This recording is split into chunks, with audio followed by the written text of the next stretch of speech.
안녕하세요. 인생 아나운서 김형숙입니다. 공부를 멈춘 사람이 위험한 이유는 무엇일까요? 공부를 멈춘 사람이 위험한 이유는 나와 다른 사람의 생각에 접촉해 본 경험이 부족하다는 데 있습니다. 삶을 통해서 배운다고 하지만 그가 가진 오만함으로 인해 과연 제대로 된 공부가 될지 의문입니다. 책을 읽지 않고 책 잡히는 사람, 공부하지 않으면 남에게 쉽게 공격을 당합니다. 이들은 지금 갖고 있는 지식만으로도 얼마든지 사회 변화에 대처할 수 있다는 자신감을 갖고 있습니다. 여러분도 그렇지 않습니까? 내가 가진 지식만으로도 얼마든지 내가 사회를 잘 대처할 수 있다, 잘 살아갈 수 있다고 생각하지는 않습니까? 공부는 일종의 지적 호흡입니다.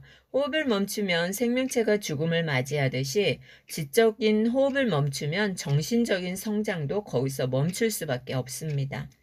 공부하는 사람은 배움의 끈을 절대 놓지 않습니다. 그런데 공부를 멈춘 사람은 어떻습니까? 배움은 쓸모없는 것이라고 생각합니다. 여러분도 배움은 쓸모없다고 생각하진 않습니까? 책을 읽지 않고도 얼마든지 잘 살아갈 수 있는데 왜 책을 읽어야 되냐고 질문하는 사람도 있습니다. 얼마 전 저에게 왜 그렇게 치열하게 뭔가를 배우는 데 시간을 낭비하는지 묻는 사람을 만났습니다. 왜 그렇게 피곤하게 사냐고 물어봅니다. 그는 언제나 모든 것을 돈으로 해결할 수 있다고 믿었고 굳이 내가 공부를 하지 않아도 공부를 많이 한 사람을 데려다 쓰면 된다는 엉뚱한 생각을 품고 있었습니다. 책이 아니라 우리가 살아가는 매일매일의 삶에 진리가 담겨 있다고 주장했습니다. 그 말도 일리는 있죠. 틀린 이야기는 아닙니다. 그러나 꼭 책을 통해서만 공부를 하란 법도 없습니다. 물론 바쁘게 사느라 공부할 시간이 없다고 핑계대는 사람도 있지요. 그들은 책 말고도 자신이 원하는 정보를 보다 쉽고 편리하게 얻을 수 있는 방법이 많다고 주장합니다. 먹고 사는 게 더 바쁘다고 말하는 사람들이 많습니다.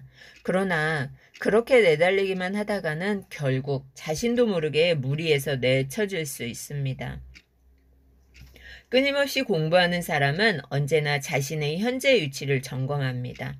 현재 나의 위치는 어디입니까?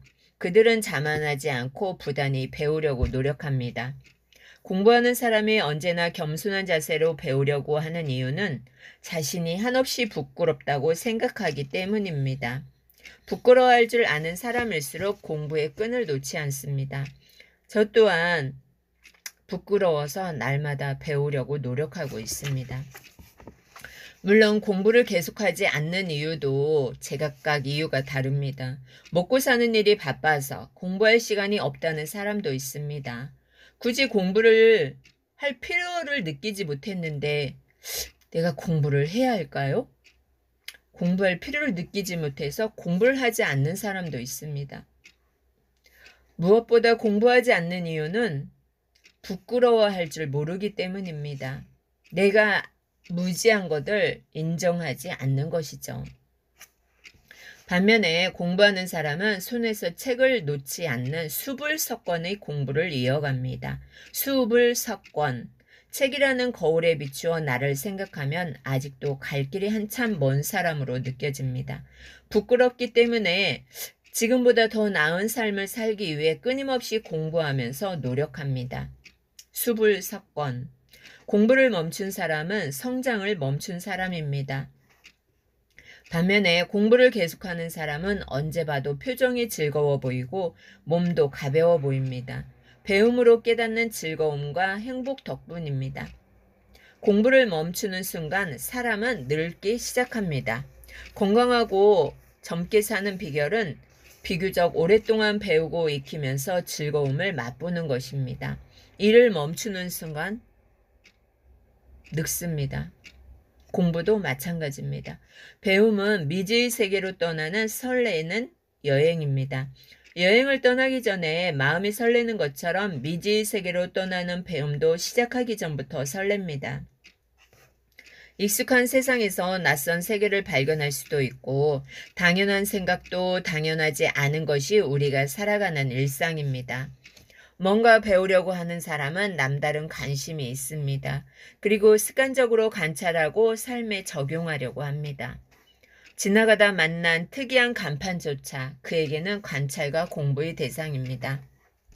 여러분, 지나가다가 간판이나 나무나 건물이나 모든 것이 만나는 사람, 스쳐 지나가는 건물조차, 자동차조차도 관찰과 공부의 대상입니다. 오늘 집을 나서서 제일 먼저 바라본 것은 무엇입니까? 인생의 주연은 설렘과 호기심을 가진 사람들이 차지합니다. 오늘 인생의 주연인 여러분을 사랑하며 칭찬합니다. 경청해 주셔서 감사합니다. 김형숙입니다.